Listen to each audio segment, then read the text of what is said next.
with the governor of Puerto Rico, Rossello. Let's watch this together. Working governor. It's a tough situation. So much has to be rebuilt, even from before. The difference between Texas and Florida and various places is we're looking at designs of a new power plant, a big electrical plant, and many different designs and concepts, which of course is very unusual because it was in pretty rough shape prior and now it's in even rougher shape. With that being said, I think we've done a really great job and we've had tremendous cooperation from the governor, and we are getting there, and people are really seeing the effort that's been put into Puerto Rico. It's been a very, very difficult situation for many people, I will say that, and especially the island nature. If you look at getting food there, we did. The distribution was very difficult because the roads were blocked, and even the people of Puerto Rico couldn't get to their food in many cases because of the distribution centers, and the roads were in really horrific shape because of the storm, and sometimes because of before the storm. But with that being said, step by step, it's taken care of, and I say we have a wonderful, and the people of Puerto Rico have a wonderful representative with respect to themselves in this governor. This governor has worked as hard as anybody I've seen, and getting done. So I want to just thank you for all your help. Thank you very much. Thank you. Well, thank you, Mr. President. Thank you for setting this opportunity.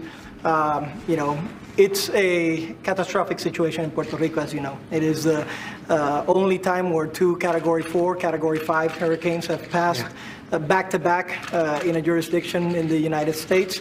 But certainly working in a united front, we are going to beat this. We know we're going to build better than before. And today, it's an example, Mr. President. I don't think in the history of Puerto Rico we've had the opportunity we have today to sit with members of your cabinet, decision makers, and not only talk about what we've done, but also the path forward. To establish a commitment to treat the citizens of Puerto Rico, the U.S. citizens, proud U.S. citizens of Puerto Rico, equally. So while there has been a lot done, and I want to thank you personally, Mr. President. You answered our call for the pre-land emergency declaration. You declared Puerto Rico a disaster area very quickly at a verbal request that we made because we didn't have electricity at that moment. You gave us the waiver for A and B for FEMA, and staunch communication with all of your members. Now, we recognize that a lot of business has been done, but a lot has to be done. So we're hopeful that with this meetings that we're going to have, we're going to talk about the immediate needs for Puerto Rico, what we need to do to get out of the life-sustaining phase, what we need to do to stabilize Puerto Rico, and of course, what we need to do to build Puerto Rico stronger and better than before. I am confident that with your commitment, with your support, Mr. President, with your team's support, we will be able to come out of this in the long haul, together with Puerto Rico, give the U.S. citizens of Puerto Rico the adequate resources, treat us the same as citizens in Texas and Florida and elsewhere.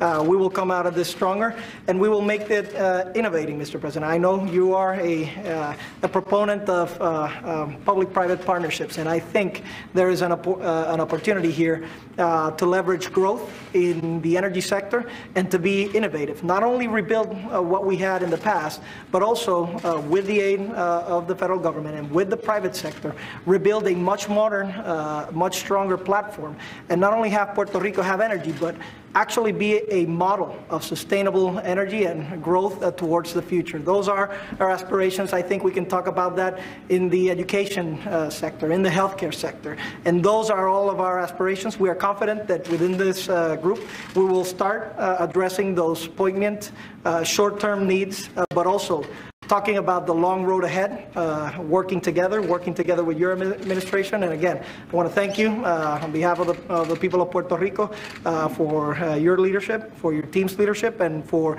having a commitment to stay with the people of Puerto Rico, with the U.S. citizens of Puerto Rico, here for the long haul, to not just put things back together again, but to rebuild them as it should be.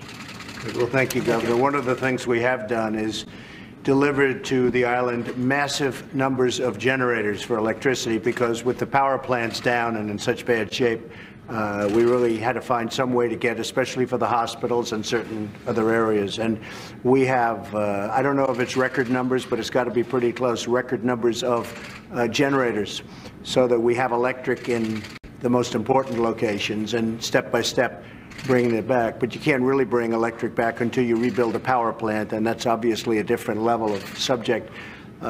With that, I will say that I have given my blessing to Congress, and Congress is working with you and your representatives on coming up with a plan and a payment plan and how it's all going to be funded, because you are talking about some substantial numbers, and I guess you knew that.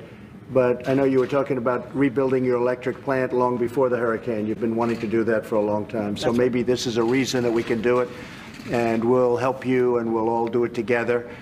But I will say this, the people of Puerto Rico are amazing, just incredible people. The spirit they have, the strength they have, what they've gone through.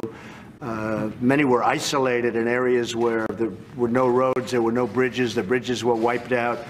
It really was incredible to watch the spirit that they have. And they did it with grace. They did it with a smile in many cases. It was really something beautiful to watch. So just please extend all of our warmest regards, and we're with you. Thank you so much. Thank you very much. Mr. President, last week in a tweet, sir, you suggested that there was a limit to federal emergency involvement in the response to the Puerto Rico hurricanes. How long are you willing to commit federal resources to not just the recovery, but the rebuilding of Puerto Rico? And what do you and Governor Rossello know about reports of widespread corruption among local officials in the distribution of emergency supplies, and apparently the FBI?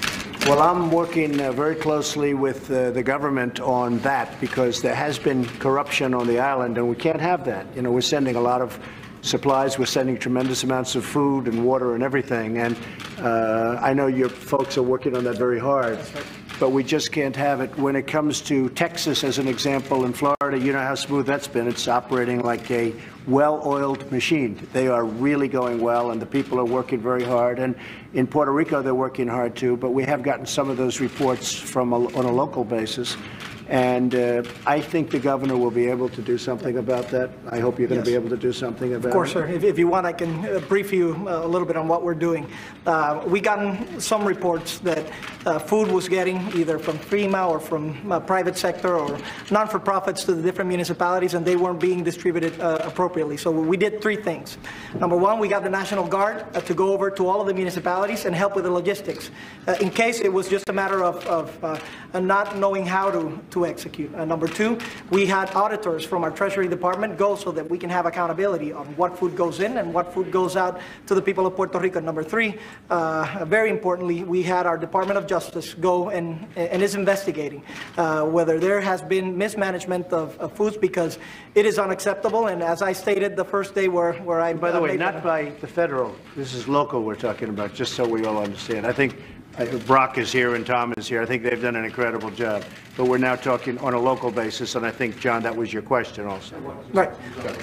Yes, and you know, we are following up on that. And as I stated the first day, if there is a public official that is purposely mishandling the food that should go to the people of Puerto Rico, there is going to be some hell to pay. And Mr. President, the length of time you're willing to commit federal resources to the... Well, I can say that for anywhere. I can say that for any place we go. You know, at some point, FEMA has to leave, first responders have to leave, and the people have to take over. Puerto Rico is a more difficult circumstance, as you can understand, John. But at a certain point, we have to leave the various locations that we're in. We were in Louisiana, and they have done a fantastic job. They were sort of grazed, but Lake Charles and the various areas were hit pretty hard, but it was a grazing hit. We worked there, and they've taken over and been fantastic. In Texas and Florida, it's been incredible to watch. It's really been incredible to watch how quickly things are coming together. But at a certain time, FEMA and first responders, and by the way, the military, we have close to 18,000 people in Puerto Rico right now, in Puerto Rico. We moved a hospital ship. I believe it's the largest in the world. It's there now. And, you know, you don't want to use it as much as if you can have the local hospitals. That's better in many ways. But we have tremendous assets in Puerto Rico. No, at some point, no matter where it is, whether it's Texas or whether it's Florida, you know, it ends. But I can say in the case of Texas, in the case of Florida, in the case of Louisiana, Some areas also got grazed. They have been incredible in the response and incredible in how fast it's coming back. And in many cases, areas that were devastated are already back. In this instance, it's a more difficult situation.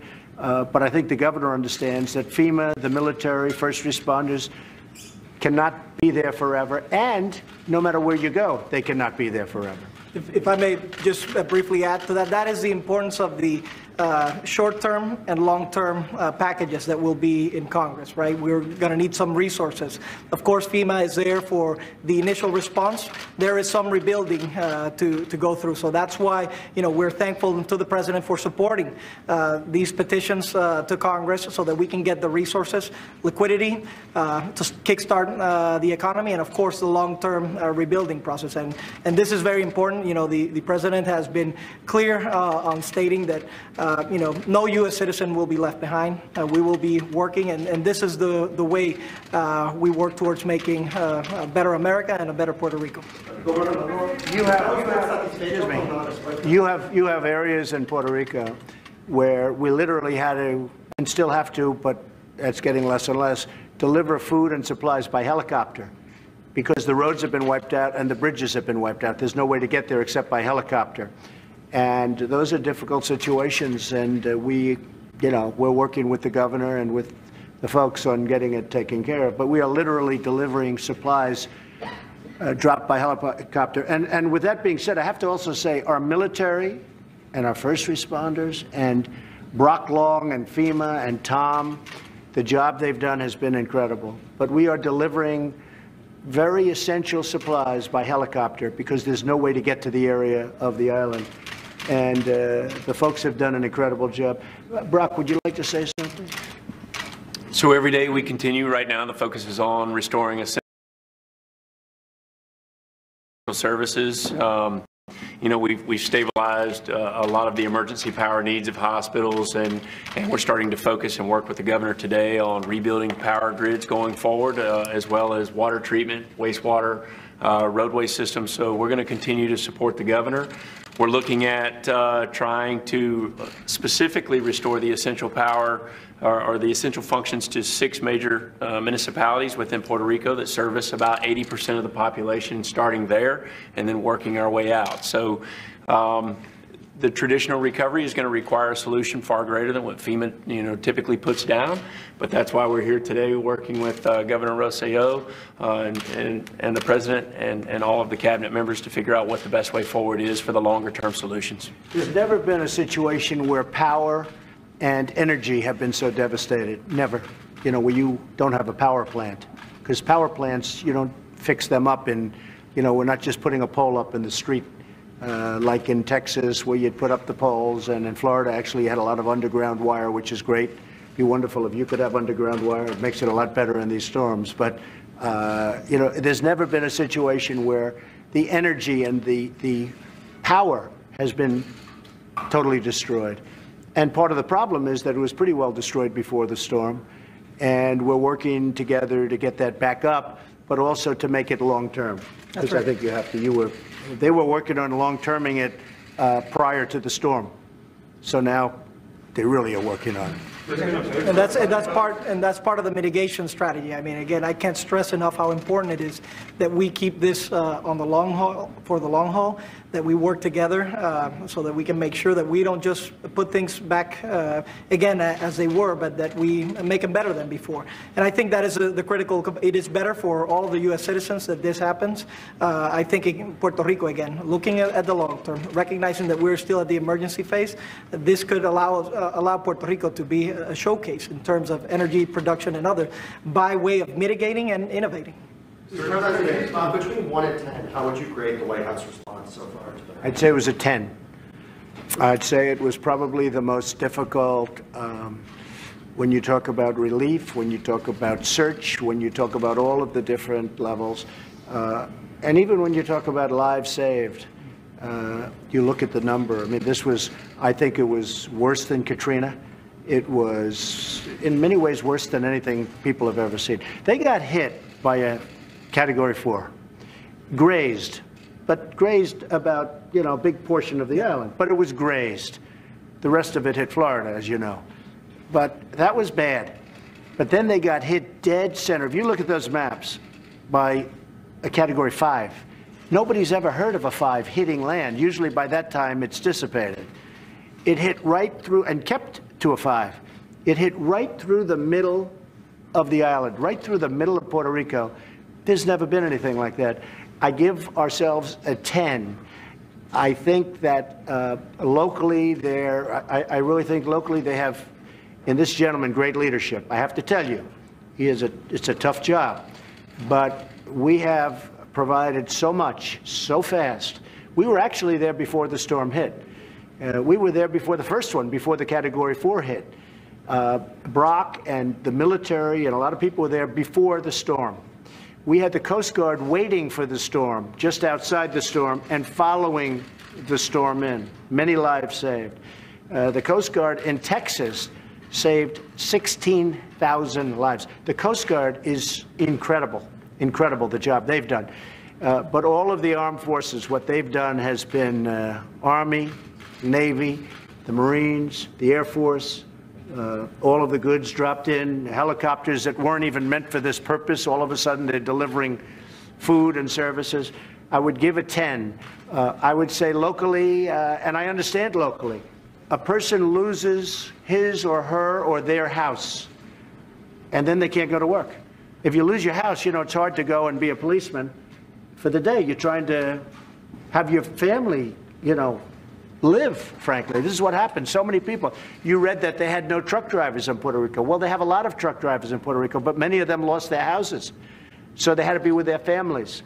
So we would have the military driving trucks. They're not supposed to be driving trucks. It's not even their aptitude. Some of them didn't really know how to drive trucks, but they learned very quickly. They're smart. But we had the military in many cases driving trucks because it's not the people's fault. They lost their house. They were devastated. And I think we did a fantastic job, and we're being given credit. You know, it was very nice that the gentleman who worked for Bill Clinton when he was president gave us an A+, and that included Puerto Rico, gave us an A+. And I thought that was really very nice. And I really believe he's correct. We have done a really great job. Texas, again, really very far along. Florida, very far along. And Puerto Rico is a different kind of a situation because it needs so much infrastructure. But over a period of time, that'll happen. Do you think Puerto Rico should become a state? That makes this easier? Well, we're not talking about that now. Well, you'll get me into trouble with that question, right? We'll hold that one for how about we hold that one, Mike, for a later time, right? ¿Está usted satisfecho con la respuesta por parte de la Casa Blanca hasta ahora? In Spanish or? Sí, para la gente en la isla. Okay. And then you can interpret. That's right. We'll do. Esto todavía no ha terminado. Lo que yo tengo que hacer como gobernador. All right, we're going to pull away from this. This is the President of the United States meeting with the governor of Puerto Rico, and they have talked about some translation now because a lot of things were just said by our president. And so you see the governor, Rossello, there is going to translate. While he does that over the next couple of minutes, because it is something we've already heard in English, let's pull out. Congresswoman Marsha Blackburn is with us today on the couch, and we appreciate her being here. The importance of the president doing this specifically now is what? I think the fact that he and Governor Rossello are working out a plan, and they're addressing what have been the complications and the missteps, and they're saying this is how we go forward, and putting the focus on energy, getting the Puerto Rico back up and running. That is important. Also putting attention on the humanitarian disaster that is there, that is absolutely heartbreaking. When you hear these stories, things like Richard was mentioning from people that are working in the area, they are just heartbreaking. So it's important that they do this. Well, and Richard, you know, the president acknowledged, and he has taken some criticism. He was asked about the job that he thinks the government has done. He gave it a 10, considering this was a very rare Category 5 to take on any sort of landmass, if you will, and just devastated Puerto Rico. So I will give him this. I think it is hard to do disaster relief on an island when, you know, usually we're used to doing disaster relief on the mainland. But with that being said, to give yourself a 10 out of 10 when everybody knows that the performance was lackluster at best, is sad. All right, Richard and his opinion. We'll go back now to the President of the United States and Puerto Rico's governor in the Oval Office. It has been answered. The reality is that we still need to do a lot more for the people of Puerto Rico, and that's why we're meeting here. This is not over by a long shot. And again, it is the President's commitment to work with the U.S. citizens of Puerto Rico to treat us equally on this event, to make sure that those 250,000 that have lost their homes get equal treatment, that we can start restoring the more than 42 roads that have been destroyed in Puerto Rico, that we can lift up our energy grid. And that is something that needs to start happening now. And I petition the Corps of Engineers, I petition FEMA and our Power Authority to work together so that we can be aggressive, that we can get results for the people of Puerto Rico in restoring energy as soon as possible, while keeping an eye on having the opportunity to have a better system for Puerto Rico. This is, you know, Mr. President, in the United States has been characterized for taking extraordinary measures in extraordinary times. These are extraordinary times in Puerto Rico. Therefore, these are extraordinary times in the United States.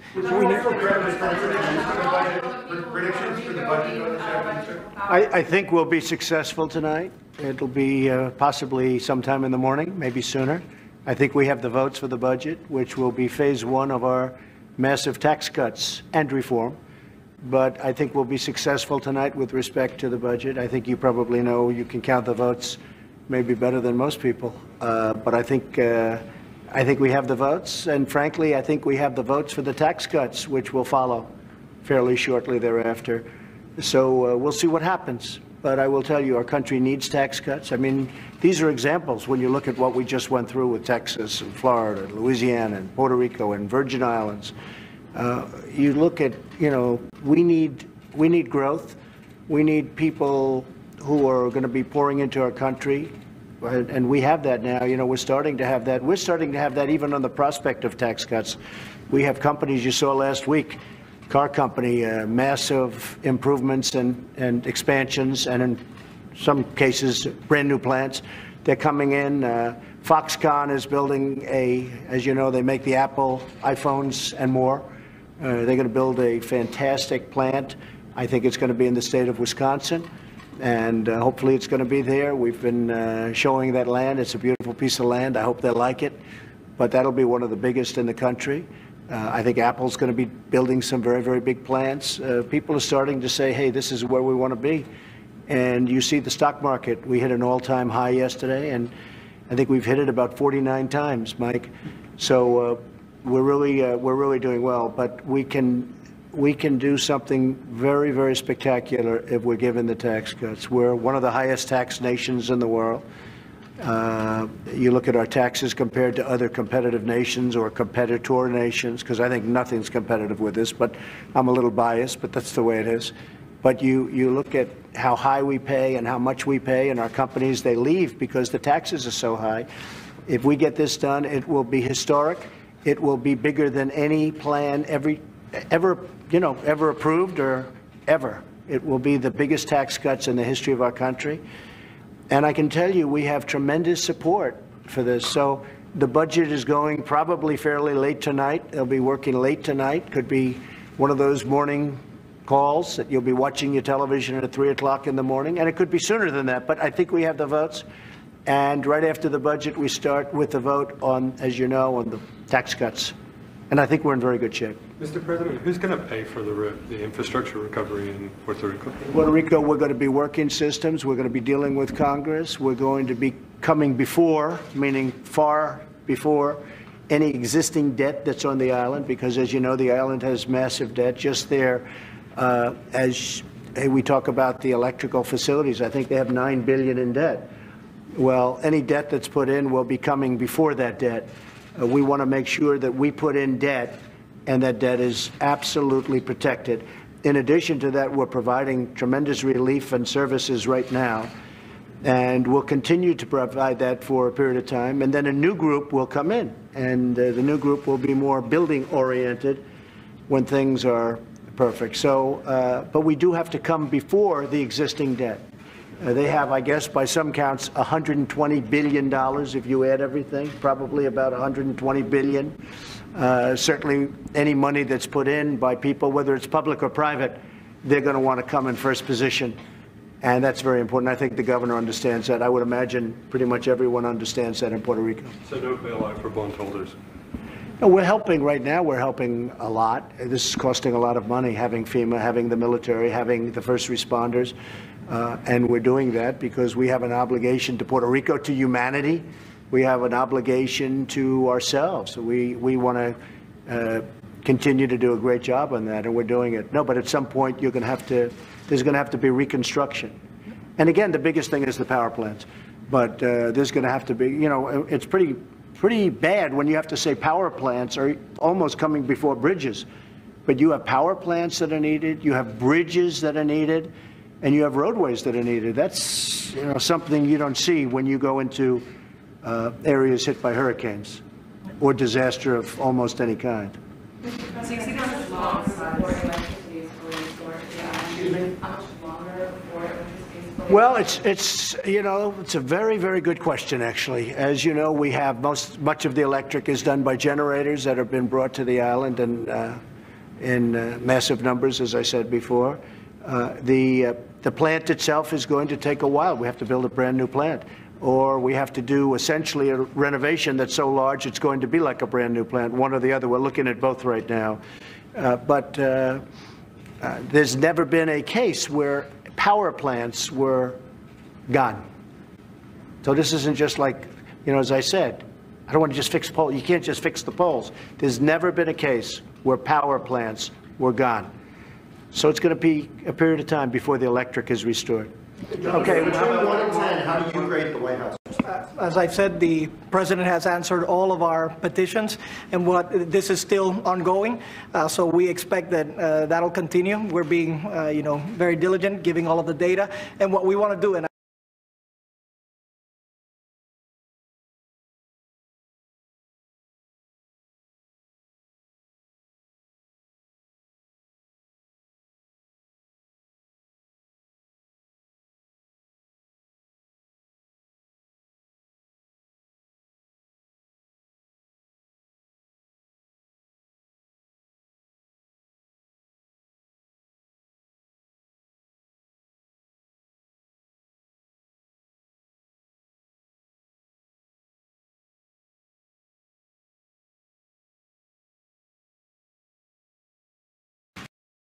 Tom and Brock, they have been on the phone with me essentially every day since the disaster. We recognize that there are some logistical limitations that we have in Puerto Rico. We didn't have the ports open for a couple of days. We didn't have the airports working full capacity until about a day or two ago.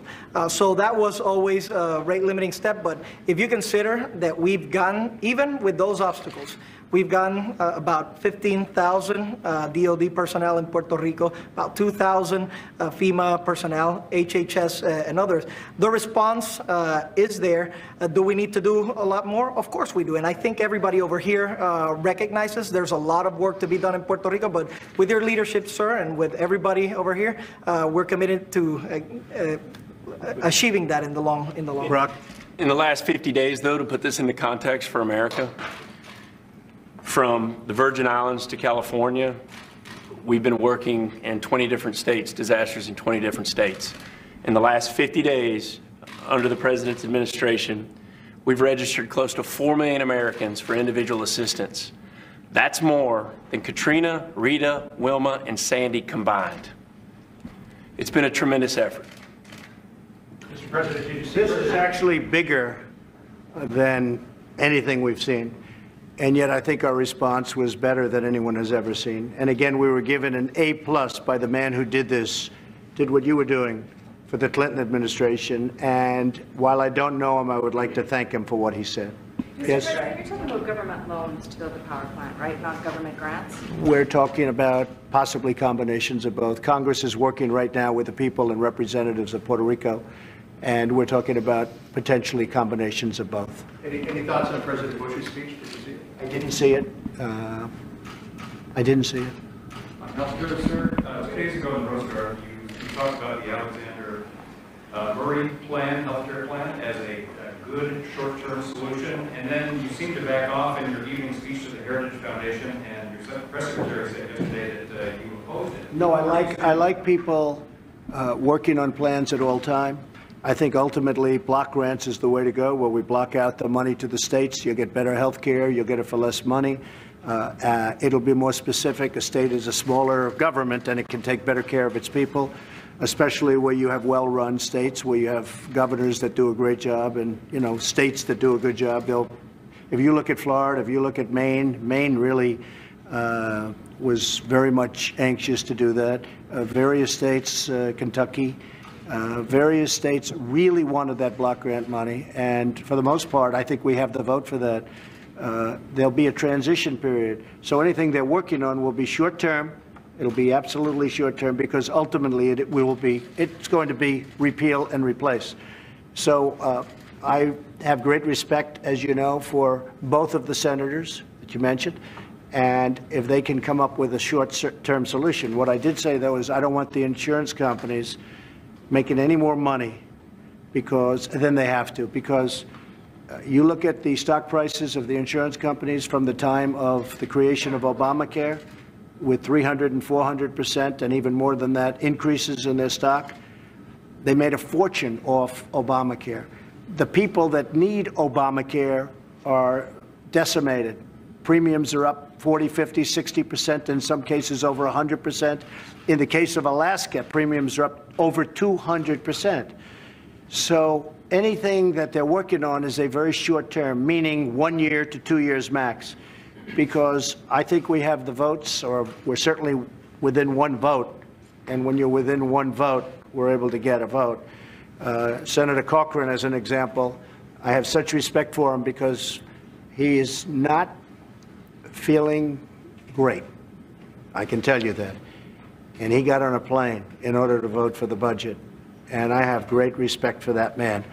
I think it's incredible. But votes are very fragile. We've found that out. We've seen that. I've learned that. I thought we had it the last time, and somebody came out of the blue and voted against it.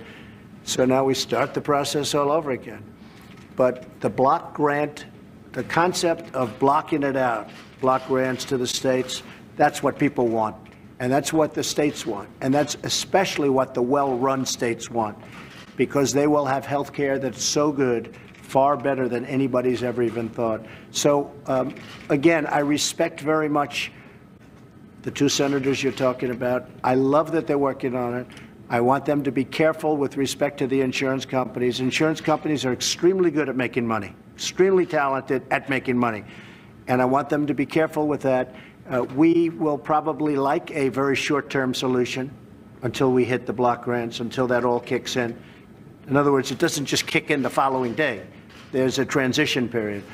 And if they can do something like that, I'm open to it. But I don't want it to be at the expense of the people. I want to take care of our people. I don't want to take care of our insurance companies. They've been very well taken care of over the last number of years, believe me. Okay, thank you very much, everybody. Thank you. Thank you very much. Thank you. Uranium is a big subject. If the mainstream media would cover the uranium scandal and that Russia has 20% of our uranium for whatever reason, and a lot of people understand what those reasons may be, I think that's your Russia story. That's your real Russia story. Not a story where they talk about collusion and there was none. It was a hoax. Your real Russia story is uranium and how they got all of that uranium, a vast percentage of what we have. That is, to me, one of the big stories of the decade, not just now, of the decade. The problem is that the mainstream media does not want to cover that story, because that affects people that they protect. So they don't like covering that story. But the big story is uranium and how Russia got 20% of our uranium. And frankly, it's a disgrace. It's a disgrace. And it's a disgrace that the fake news won't cover it. It's so sad. Thank you very much, everybody. Thanks, everyone. Please exit for country.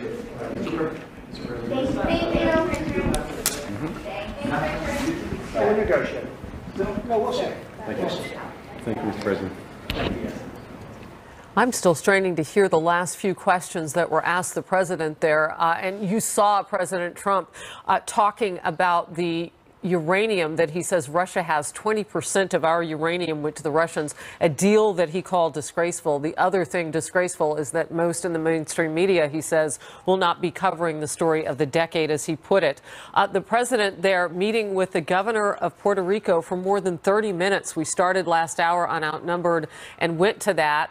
And he, the governor of Puerto Rico, talking about recovery, long-term recovery from that Category 5 storm, Hurricane Maria, that devastated that island and has left it crippled in the sense of energy, utilities, water, so on and so forth. Joining us now from the North Lawn of the White House is Counselor to the President, Kellyanne Conway. Kellyanne, always great to see you. And it's my pleasure, Harris. Thank you. So let's start with that 30-plus minute meeting that the President just wrapped up with the media after he and the Puerto Rican governor had met. And let's hit some of the highlights there. The President wanted to hit one-on-one match with the criticism that has been leveled against the White House for the response, and he wanted to make it very clear what's being done going forward. I want to hear from you on this.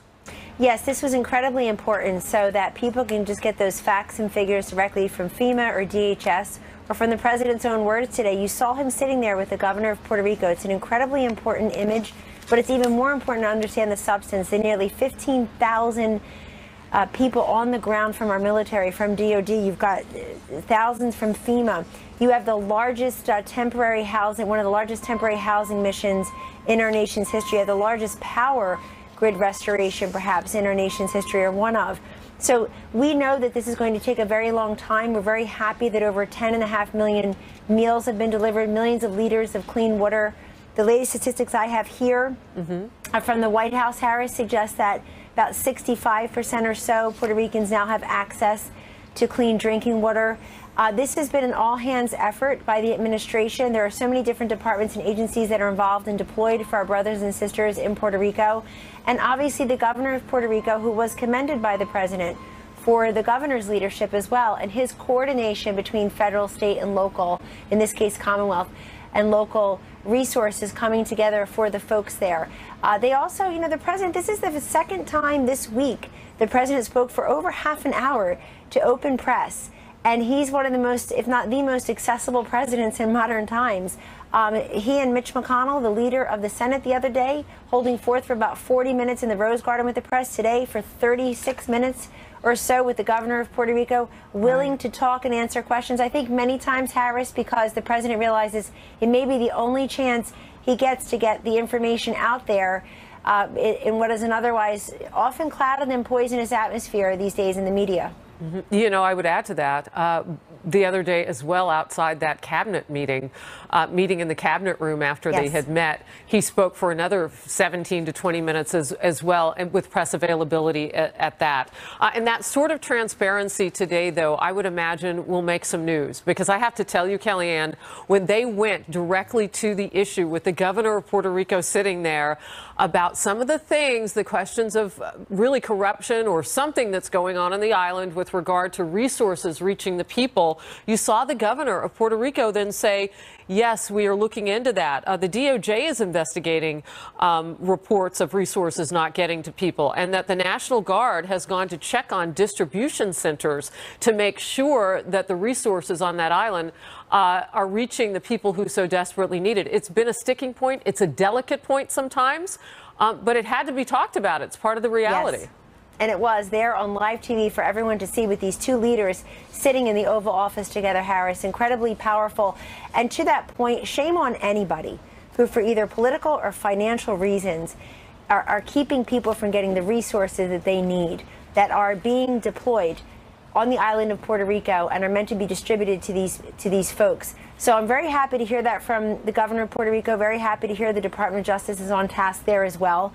But we should all take a look at that, and I think it's up to the media to shine a light on any possible corruption as well. Well, and one last point, just to hit this, you had the FEMA director, Brock Long, who was sitting off to the side, and he every now and then would interject with some facts and figures, but also just making the point of long-term commitment and the energy that will have to be rebuilt on that island in terms of not just also cellular. I mean, just kind of from the ground up. Yes. All right, let's move on. I want to hit the budget. The president has been talking about the big vote that's coming, and then we heard him today talking about it with his remarks there with the governor of Puerto Rico alongside, saying they could go well into the late night, but he thinks that this will get done, the budget. What is the course now for the rest of the day as you know it?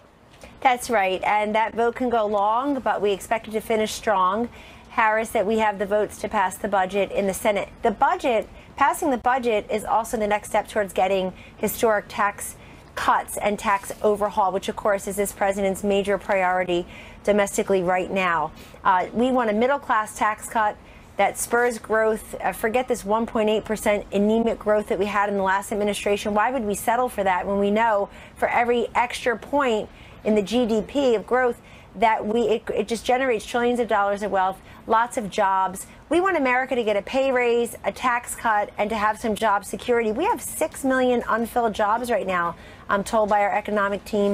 We want to make sure more Americans have access to those jobs and to job security. And look, to make things more competitive, you have to give a tax cut to the job creators, to the employers in this country, because they tell pollsters they will reinvest that right back into their companies. They will hire more people. They will increase their wages, give better benefits. They certainly will invest in inventory, and a rising tide lifts the boats that way. And look, I also think we've just got to get our arms around this word repatriation, mainstream it so that Americans understand repatriation is patriotic. We have $2.8 trillion in wealth parked legally overseas. Getting some of that back here legally so that American companies don't feel punished, but in fact feel incentivized to be here in this country, keep those jobs and that wealth here at home. That is the president's goal. All right, I want to hit a couple of points real quickly on tax reform if we can. So the budget, you got to get that passed because that allows you to then have that 50 vote majority instead of having to pop that up to 60 votes to pass something like a health care or tax reform. And that's so critical because do you think now Democrats, we've been hearing the president call them obstructionists on some of these issues. Do you think that Democrats who say they want to be bipartisan on tax reform and other issues are being sincere, or what is the reality that you're experiencing there on the ground? We certainly hope some of them are being sincere. It seems that sincerity increases if you're up for re-election next year. In a state that Donald Trump won, and in some of these states by double digits. But look, I think many of these Democratic senators know that their constituents at home, the millions of people they represent in their respective states, deserve and want, accept, and indeed expect meaningful tax cuts and tax overhaul. Let's make the whole code and the whole process simpler for them so we stop spending billions of hours and billions of dollars every year just complying with the code. Let's get those middle-class families the tax cut and the child care tax credits that they're expecting. And that includes, I also just want to say, President Obama, President Bill Clinton, President Obama in 2012 and 13, President Clinton as recently as 2016, Chuck Schumer in testimony in 2016. He said that they would be open to reducing the corporate tax rate. They've made joyful noises about this in the past. We hope that this won't die on the altar of petty partisan politics. Yes. All right, real quickly. So Republicans and some Democrats, though, are agreeing on this issue. Those state and local deductions on the federal tax form, I'm seeing it in my social media since we talked about it on Outnumbered. People who say they're conservatives, they're saying, look, that $4,000 offset that the tax cuts would give us doesn't take up room to help continue to pay when I can't deduct my state and local taxes on my federal tax return. That's part of this plan. What do you say to that? Well, a few things, Harris. First of all, everybody looks at this statically instead of dynamically. And you know, when you cut taxes, we've seen it in states. We saw it with past tax cuts through President Bush and President Reagan. That spurs growth and that spurs job creation. It also just increases the available money to most people. The fact is that it's not fair for states say Wisconsin or Missouri. It's not fair that their taxpayers are holding the bill, paying the bill for people in California and New York. That's just not fair. And President Trump is always about fairness. It undergirds his tax policy, school choice, his immigration policy. It's what's fair to everyone that we're considering. All right, real quickly, because when you can deduct your state and local taxes, like here in New York, where people may not be making much, but they still think that they can reap a benefit of being able to deduct that, and you take that away, that is a chunk of cash that you're taking out of their hands. But think of everything they're getting, Harris. We're doubling the personal exemption, $12,000 to $24,000 for a married couple. That means your first $24,000 of income is not taxed. More people will go to 0% in taxes than currently pay 0%. We're doing away with the death tax, which really hurts those legacy businesses in all states. The AMT, mystery tax that nobody really understood. Well, but this will, again, so you're taking one thing that's going away. Let's talk about all the other things that are in here. And we're reducing the brackets from 7 to 3, 4 brackets if you count the 0%, which should be counted here because a higher number of Americans will be paying 0% taxes.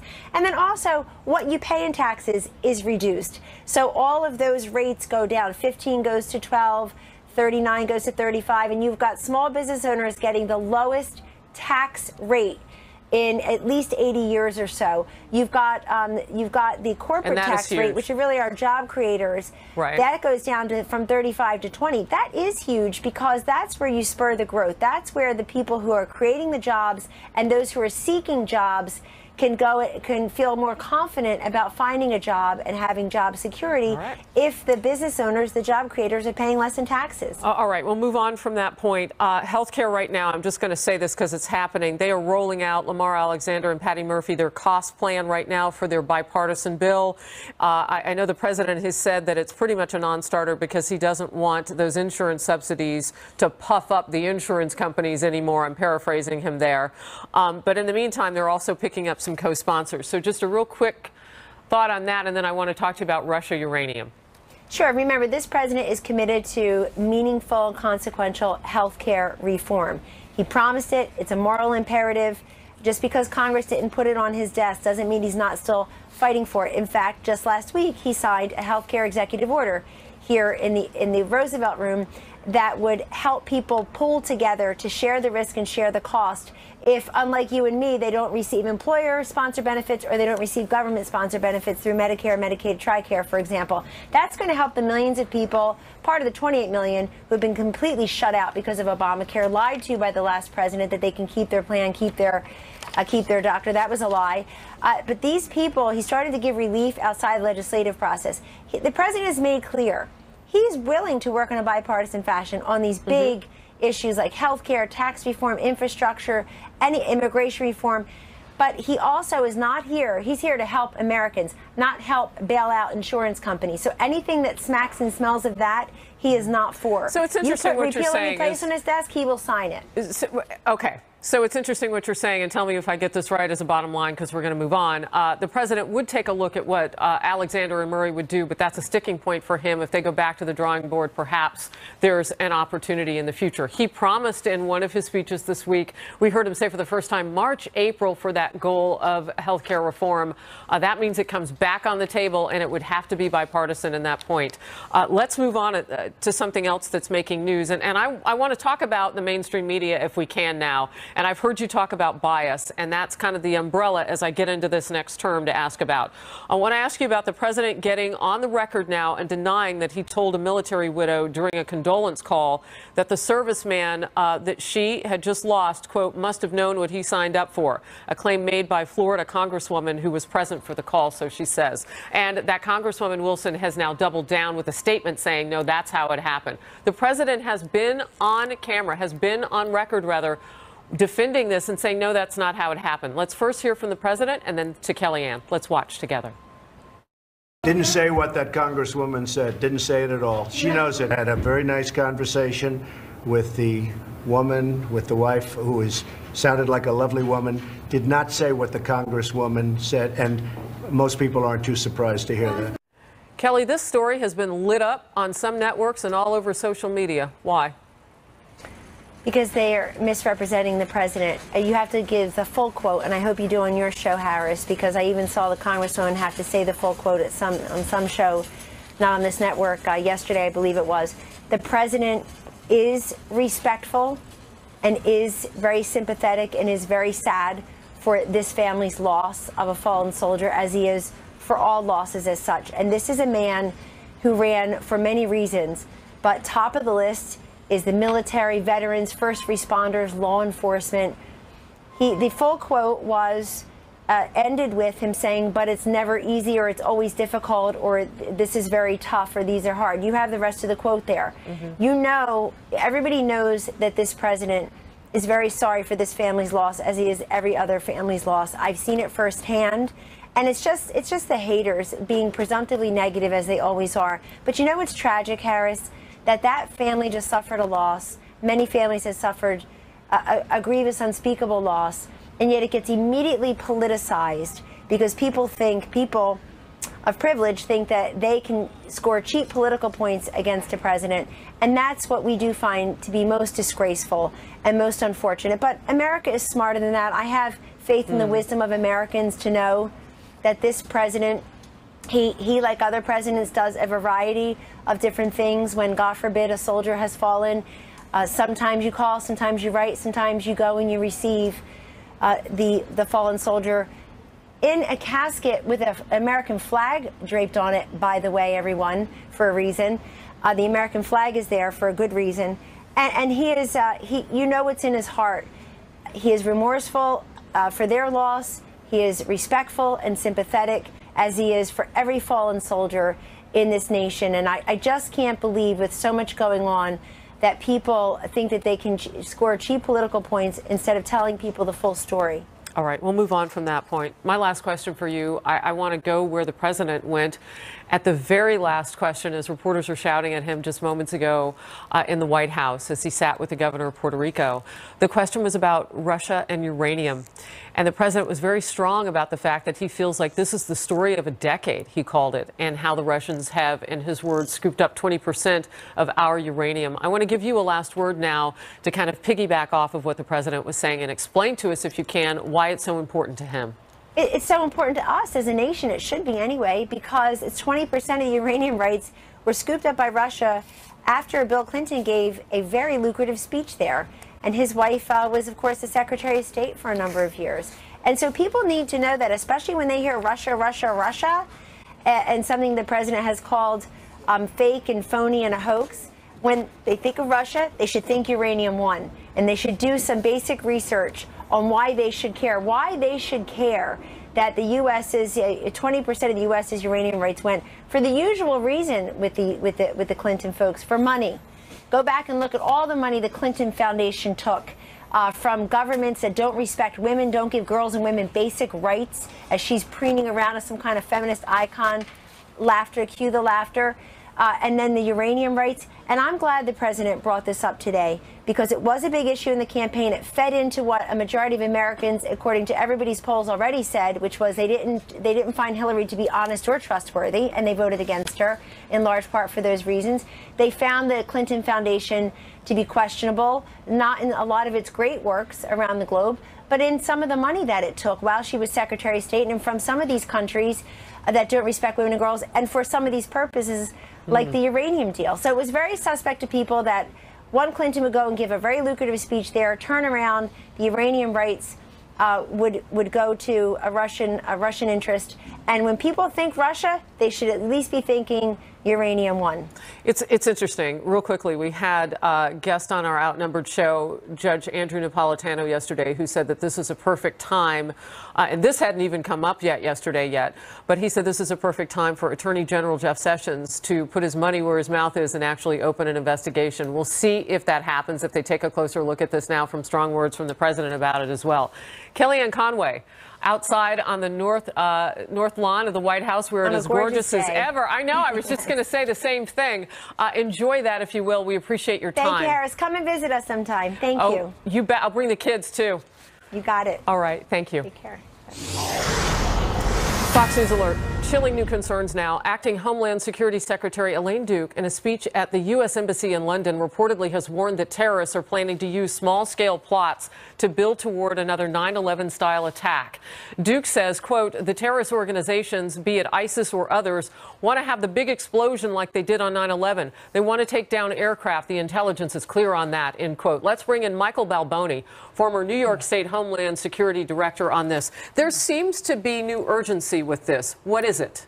It is the fact that the caliphate is diminishing, is almost being eliminated. Yeah, we hit them hard in Iraq. We hit them very hard, and so the history has demonstrated that when that happens, they have to respond. They have to say, no, we are still here. And so planning a massive attack like that would, again, come and say, we're still, you have not gotten rid of us. All right. Have we done enough, Michael, to make sure that they can't touch our planes again? Yeah. We've had some time to deal with this issue. We saw with the underwear bomber, and we've seen some other people that want to do this too. We should be ready for this. So, Harris, you raise a great point. In fact, if you take a look at the amount of resources we put towards the aviation security, you would say we've hardened that the most. But security is not a destination, it is a journey. The threats evolve. You have to take a look at the airport and the airplanes holistically, which means everything from the food carts you bring on the plane to the passengers you get on with their carry-ons to what's in the cargo hold. And what we don't always appreciate is there's a group of individuals who are in the Middle East and around the world who are plotting to try to take down an airplane. And it doesn't matter what our apparatus is like here in our government. Like what we saw with 9/11 is they had started so many years ahead, they couldn't have forecast who was going to be president or really who was going to hold any job. No, it's an attack on America. But what is so dramatic, though, and why aviation has been a consistent threat is because of the shared human experience. Everybody's gotten on a plane. And so if you mention that we're going to take out aviation, that's what everybody gets so concerned about. That perpetuates their message of terror, their message of fear. Come join our battlefront. That's what they're trying to do. It's a digital caliphate right now. Well, yeah. I mean, they're recruiting all over the internet. They've got black sites, from what I'm understanding. They're able to talk to each other without us even being able to see them at this point, which speaks to where we are on cyber warfare. Are we doing enough? Cyber is such a difficult issue, mainly because the goalposts keep changing as to what constitutes cyber secure. And again, that is really a race as to what is going to happen. We saw WannaCry early on, where they're going to try to take down systems, maybe do some manipulation. And how do we get the private sector up to the right level? That's always a challenge. The government's doing their thing, but what about the rest of the nation? Without bending, pushing against a capitalist environment. I mean, you want them to be able to do the business and to promise customers what they can promise customers, but at the same time, okay, it gets complicated. Let's talk specifically about airports. I'm sure that you've been hearing reports of, in some airports, they want those family and friends to be able to join you at the gate again, which means now you got a lot more people inside the airport. Again, it's a holistic view of security. What you try to do is identify single points of failure and eliminate them. And so what we hope is what's happening here is enough experience in the tank to be able to sit there and say, this is a problem, this is a way you can get something through. Let's make sure that can never happen. But it's also layers. You got to have layers of defense. So when you talk to in the airport environment, who's coming in, intelligence is crucial. We don't talk enough about that. If the threat shows up at the curbside,